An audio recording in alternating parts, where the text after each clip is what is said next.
this is Lisa with Charmanzy Furniture. I just am going to give you a quick tutorial on how to get the look that you want using just about any medium you can possibly imagine. These are all fun projects. Some are for me and some I've sold. So don't let anyone tell you that you can't paint or cover up something that's original, because if it brings you joy, then you do it the way you want to. If you're doing it to sell, then that's totally up to you. Look for what's going on in your area. But again, my pieces do sell, but it does take a little longer sometimes, because obviously it takes a specific mindset to kind of want the wild, over the top Versailles Palace kind of look that I love.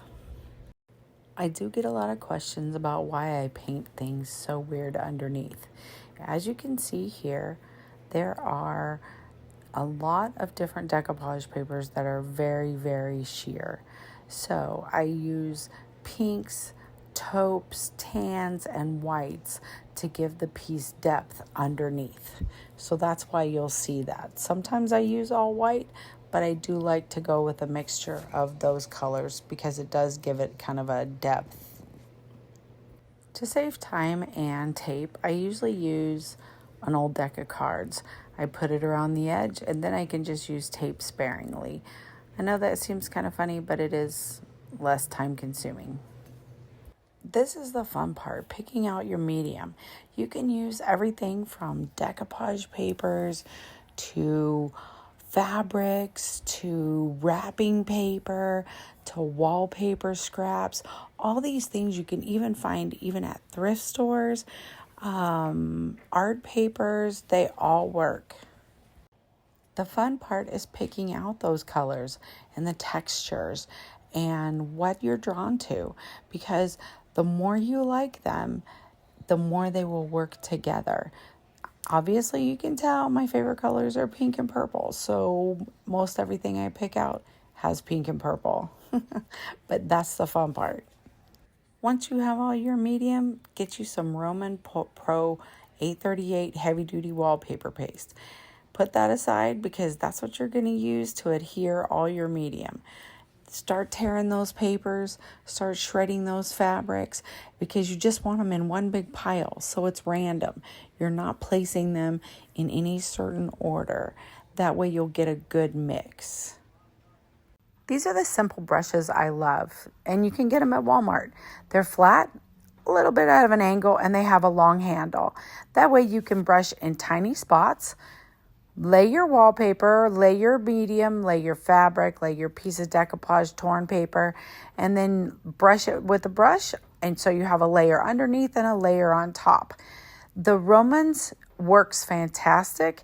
And once you're even done placing it, it does, say you decide you're not sure where you like that piece in that spot, then you can kind of move it. Because like I said, you have a really good dry time. I'm not going to tell you this can't be tedious, because it can. But on bigger areas, it's not so difficult. You just place it on the wallpaper paste and use a brush.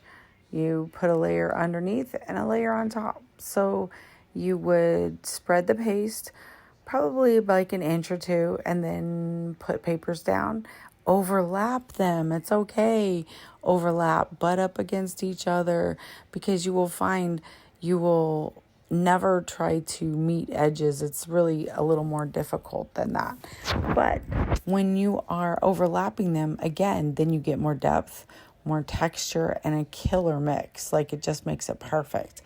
And when you are doing those little tiny areas, do not think you have to tear it perfect. Again, as long as it makes it around the curve and it overlaps another color, it's fine.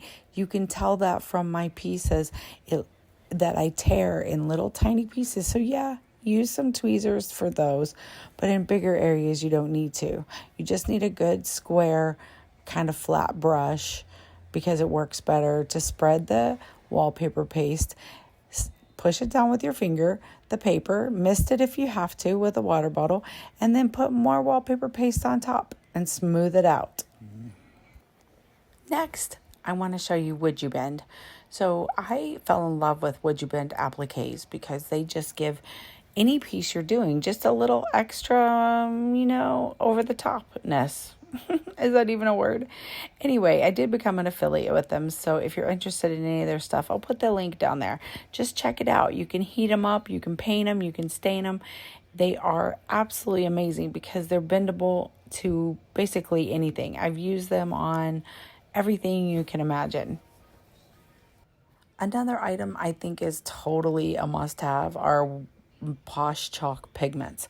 They're a powder that you mix with the infuser, and the gold metallics are just absolutely out of this world, over the top shiny. I use them on practically every single piece I do, even if it's just a little bit here and there, or if it's something that I want to do the entire piece. It is a shine like no other, and it is so incredibly durable. I'm just saying, pigments are amazing. Once I'm completely done with the project, if I like the matte look and I want to leave it that way, then I will use a matte poly acrylic for durability, or I will use decoupage glue that is matte. If you like the high gloss, get the decoupage glue that's high gloss. If the item's going to be inside, then I would just use a decoupage glue as like the sealer.